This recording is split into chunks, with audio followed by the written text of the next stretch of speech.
Dear friends, this is Abdul Basit and you're watching Kaleidoscope. Prime Minister Narendra Modi of India is currently visiting the US, and yesterday on the 23rd of September, the Indian Prime Minister had a meeting along with his delegation with the US delegation. US delegation not led by President Biden but Vice President Kamala Harris. And then after the meeting, the two also held a joint press conference. I was slightly surprised as to why the US delegation was being led by the vice president and not the president himself, because the Indian Prime Minister's counterpart is not the US vice president. His counterpart is President Biden, who is both the head of the state and the head of the government. So this was somewhat, not strictly in accordance with the protocol. Some Indian analysts were suggesting that India sees Vice President Kamala Harris as the future president of the US, so they are investing in her. Be that as it may, I found the whole thing slightly not appropriate from India's perspective, but it had now happened, and today the Indian Prime Minister would be having a bilateral with the US President, and after their bilateral or their meeting, they would also attend a summit of Quad, the Quad summit, which will be presided over by the US President. And we know that the Quad is consists of 4 countries: Australia, Japan, US and India, and its primary objective is to contain China. And then tomorrow, Prime Minister Modi is slated to be the first speaker at the UNGA.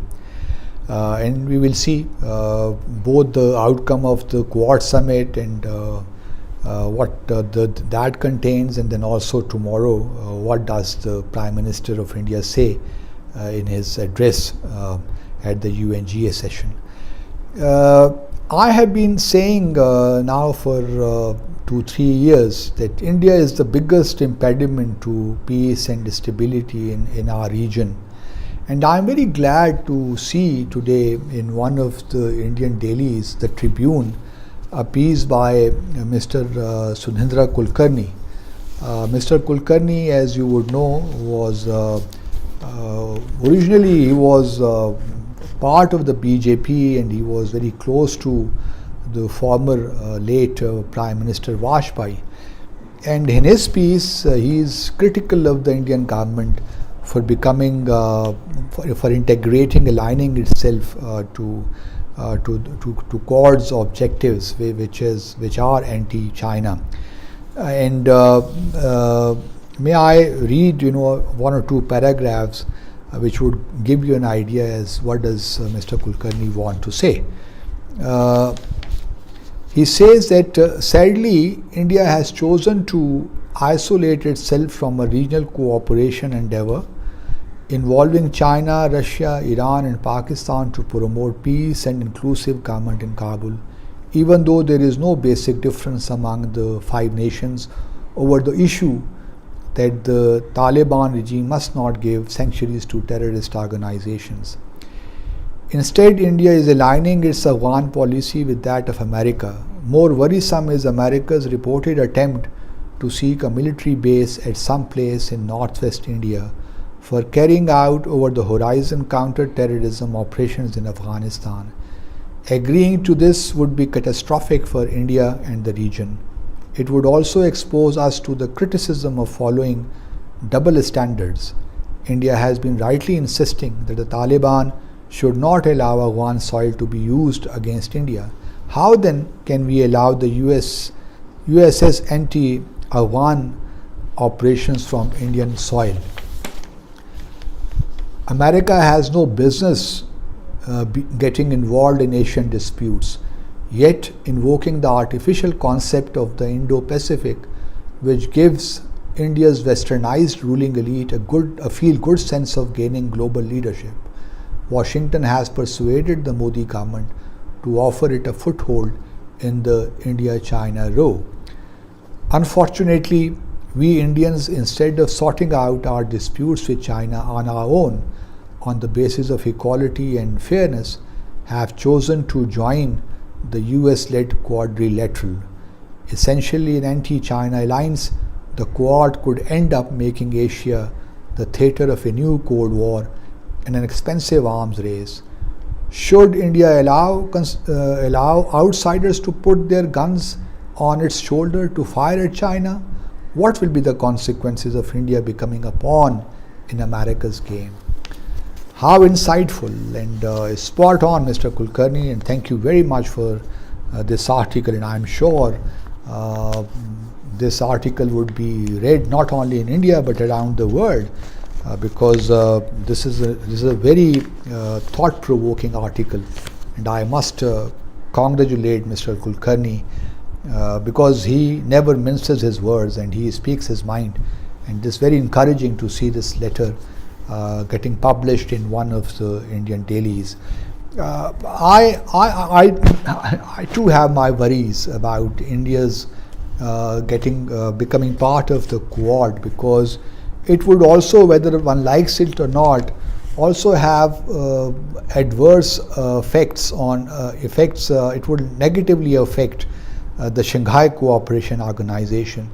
India cannot have its cake and eat it too. On the one hand, it is getting closer and closer and aligning itself with the US strategic objectives against China, and on the other hand, it will be trying to work with China within the Shanghai Cooperation Organization framework.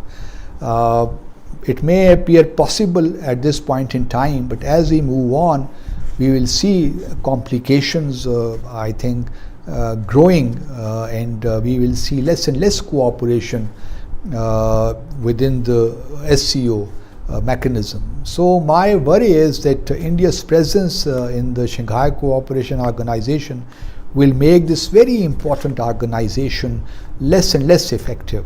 And this does not really augur well for this organization, because India cannot be playing the two opposite sides. Now that India is openly agreeing with the Quad objectives and its primary objective against China, to contain China not only in South Asia but also in Asia Pacific, in the Indo-Pacific region as well.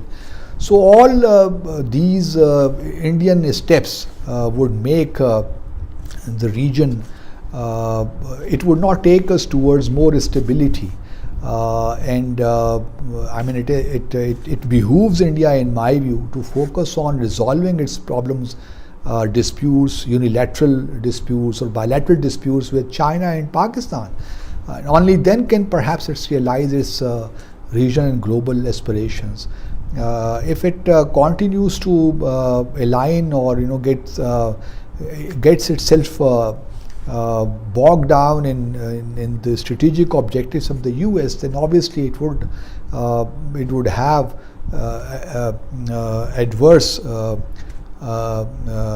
adversely affect the whatever cooperative mechanisms we have in South Asia. You look at SAARC, it is now almost dysfunctional, and the last summit was held on in 2014. So India objected to the 19th summit, which was being held in Islamabad. So India is not allowing this region to really move on, and hence South Asia remains one of the least integrated regions in the world. So India needs some self-reflection in order to see, first, that it cannot really progress without regional stability, without peace in the region. And secondly, it would also hurt the work of the Shanghai Cooperation Organization. So India needs to do some self-introspection and see as to where it is pushing where it is taking this region, or as a matter, in fact, the world as a whole, by becoming part of the Quad and closely aligning itself with the US strategic objectives. Thank you very much.